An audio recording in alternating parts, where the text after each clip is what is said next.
রাত গভীর হচ্ছিল। কনডেম সেলের ভেতর একটি নিভু নিভু বাল্ব ছাড়া আর কিছুই ছিল না। না সূর্যের আলো, না বাইরের জগতের কোনো শব্দ, না পরিচিত কারো মুখ। চারদিকে শুধু উঁচু দেয়াল, আর সেই দেয়ালের ওপারে একটি রাষ্ট্রযন্ত্র যেটি তার গলায় ফাঁসের দড়ি পরানোর জন্য অধীর আগ্রহে অপেক্ষা করছিল। এই মানুষটির নাম লুৎফুজ্জামান বাবর। আর আজ এই মুহূর্তে সেই একই মানুষটি জাতীয় সংসদের সম্মানিত সদস্য হিসেবে শপথ গ্রহণ করেছেন। বাংলাদেশের রাজনৈতিক ইতিহাসে এমন রক্তহীন করা পরিবর্তন আর কখনো দেখা গেছে কি? হলিউডের সেরা থ্রিলারও লজ্জা পাবে এই বাস্তব কাহিনীর কাছে। গল্পটা শুরু করা যাক একদম গোড়া থেকে। ৮০ দশকের মগবাজার থেকে। তখন ঢাকার মগবাজারের একটি ছোট্ট দোকানে বসে ক্যাসিও ঘড়ি বিক্রি করতেন এক তরুণ।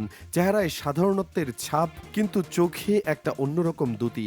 আশপাশের কেউ সেদিন স্বপ্নেও ভাবেনি যে এই ঘড়ি বিক্রেতা একদিন গোটা দেশের স্বরাষ্ট্র মন্ত্রণালয়ের চাবি হাতে নেবেন। সেই তরুণের নাম ছিল লুৎফুজ্জামান বাবর।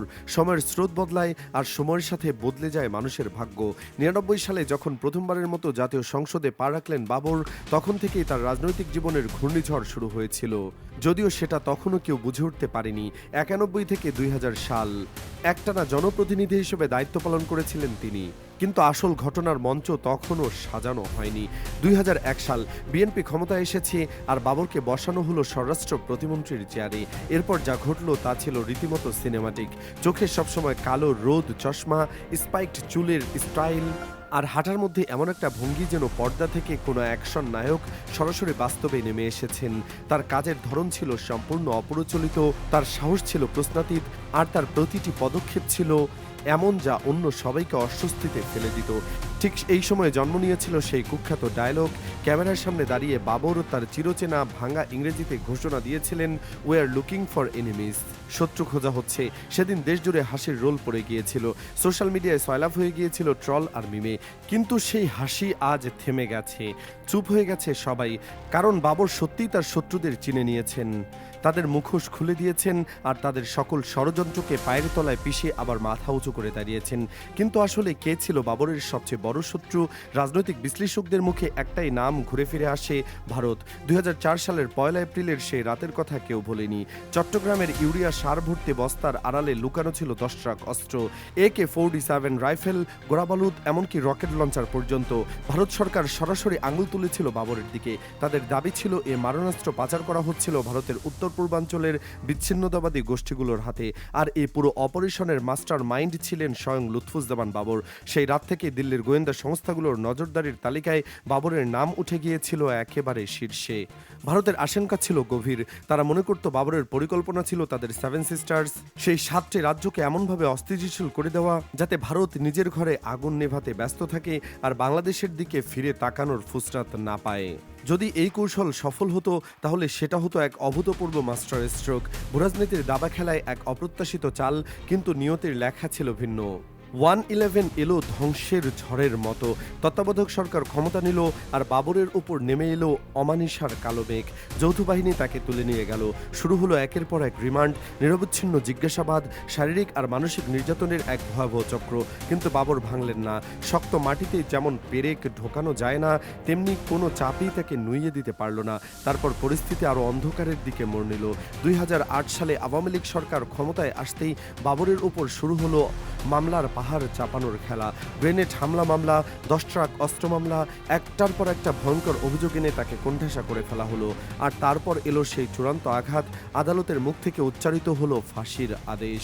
17টি বছর শব্দটা উচ্চারণ করতে 3 সেকেন্ড লাগে।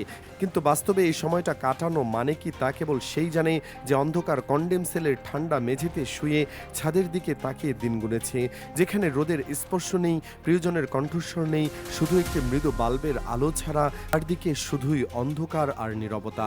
এমন পরিবেশ যে কোনো মানুষের মনকে ভেঙে গুড়িয়ে দিতে যথেষ্ট। কিন্তু বাবর টিকে রইলেন। তিনি জেলের ভেতর থেকে আইনি লড়াই চালিয়ে গেলেন। একটি দিনের জন্য থামেননি, একটি মুহূর্তের জন্য আশা ছাড়েননি। তার বুকের গভীরে একটি বিশ্বাস ছিল যে এই রাতের অন্ধকার চিরকাল থাকবে না, ভোরের আলো একদিন আসবেই। আর জেলের বাইরে নেত্রকোনার ধুলিমাখা রাস্তায়, হাটবাজারের কোলাহলে, কৃষকের মাঠে বাবরের নাম কখনো মুছে যায়নি। সাধারণ মানুষের কাছে তিনি শুধু একজন রাজনীতিবিদ ছিলেন না, তিনি ছিলেন তার আবেগের প্রতিচ্ছবি, তাদের বিশ্বাসের শেষ ঠিকানা। তারা জানতো তাদের নেতা নিরপরাধ, তারা জানতো একদিন না একদিন তিনি ঠিক ফিরে আসবেন। 2024 সালের জুলাই মাস, গণঅভ্যুত্থানের উত্তাল ঢেউ আছড়ে পড়ল দেশ জুড়ে, আর সেই ঢেউয়ের তোড়ে খুলে গেল জেলখানার ভারী লোহার দরজা। যে দৃশ্য সেদিন জেল গেটে দেখা গিয়েছিল তা কোনো চলচ্চিত্র পরিচালকের কল্পনাতেও আসবে না। হাজার হাজার মানুষ ঠাসাঠাসি করে দাঁড়িয়ে, চোখে জল আর বুকে উত্তেজনা নিয়ে অপেক্ষা করছিল তাদের প্রিয় মানুষটির জন্য। আর যখন বাবর বের হলেন তখন সবাই একটু থমকে গেল। একসময় সেই ক্লিন শেভ, দামি স্যুট বুট পরা, তীক্ষ্ণ চাহনির পাওয়ারফুল মন্ত্রী আর নেই। তার জায়গায় দাঁড়িয়ে আছেন ঘন সাদা দাড়িওয়ালা, সাদামাটা পাঞ্জাবি গায়ে এক প্রবীণ মানুষ। 17টা বছর তার শরীরের উপর দিয়ে ঝড়ের মতো বয়ে গেছে, কিন্তু একটি জিনিস বদলায়নি, তার চোখের সেই আগুন, সেই অদম্য তেজ। জেল থেকে বের হয়ে বাবর বিশ্রাম নেননি, গা এলিয়ে দেননি, সোজা ঝাঁপিয়ে পড়লেন নির্বাচনী রণক্ষেত্রে। প্রতিপক্ষরা হয়তো গোপনে হিসাব কষেছিলেন, এতগুলো বছর কারাগারে থাকার পর মানুষ নিশ্চয়ই তাকে ভুলে গেছে, তার জনপ্রিয়তা নিশ্চয়ই ফুরিয়ে গেছে, কিন্তু তারা ভয়ানক ভুল করেছিল। নেত্রকোনা 4 আসনের ভোটের দিন যখন গণনা শুরু হলো, তখন একটার পর একটা বুথের ফলাফল এসে সবাইকে হতবাক করে দিল।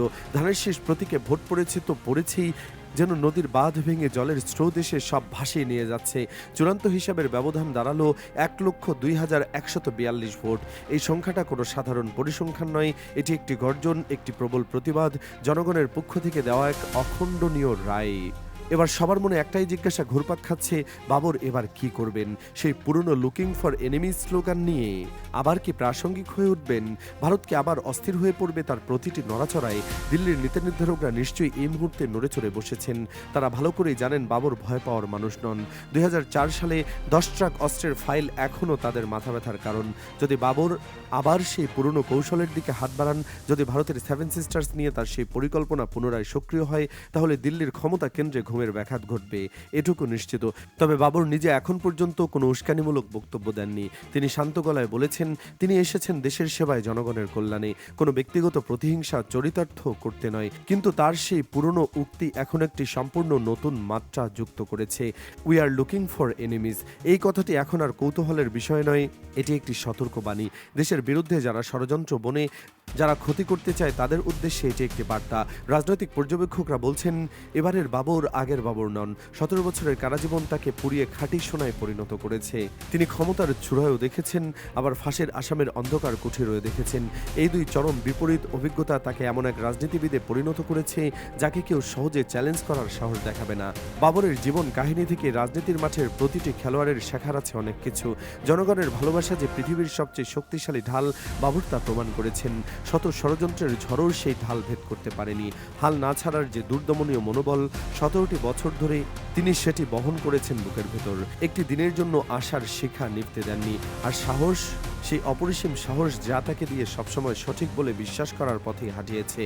যত বাধাই আসুক না কেন, আজ যখন তিনি সংসদ ভবনে পা রাখবেন, তখন অগণিত চোখ তাকে অনুসরণ করবে, কেউ শঙ্কায়, কেউ প্রত্যাশায়। কিন্তু একটি কথা সবাই মানতে বাধ্য, বাবরও কখনো তড়িঘড়ি সিদ্ধান্ত নেন না। তার প্রতিটি পদক্ষেপ গভীর চিন্তা আর হিসাবের ফসল। তিনি এবার ঠিক কোন দিকে এগোবেন? ভারতের সাথে নতুন কোনো উত্তেজনা তৈরি হবে কিনা? শান্তির পথে হাঁটবেন নাকি আগের মতোই আগুন নিয়ে খেলবেন? এসব প্রশ্নের উত্তর লুকিয়ে আছে আগামীর গর্ভে।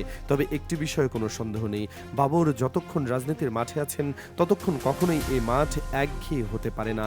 তার নিছক উপস্থিতি পুরো রাজনৈতিক পরিমণ্ডলে একটা বৈদ্যুতিক চার্জ ছড়িয়ে দেওয়ার জন্য যথেষ্ট। ফাঁসির মঞ্চ থেকে সংসদের আসন, এর চেয়ে শ্বাসরুদ্ধকর কামব্যাক বাংলাদেশের ইতিহাসে আর কি হতে পারে? লুৎফুজ্জামান বাবর প্রমাণ করে দিয়েছেন মানুষকে দমিয়ে রাখা যায় না, সত্যকে চিরকাল কবর দিয়ে রাখা অসম্ভব। যতক্ষণ একটা বুকে প্রাণ আছে ততক্ষণ আশার মৃত্যু নেই। আর সবশেষে জনগণের রায় একমাত্র সেই রায় চূড়ান্ত কথা বলে। বাবরের এই অসামান্য প্রত্যাবর্তন ইতিহাসের পাতায় স্বর্ণাক্ষরে খোদাই হয়ে থাকবে, একটি অমোচনীয় অধ্যায় হিসাবে, একটি চিরন্তন অনুপ্রেরণা হিসেবে।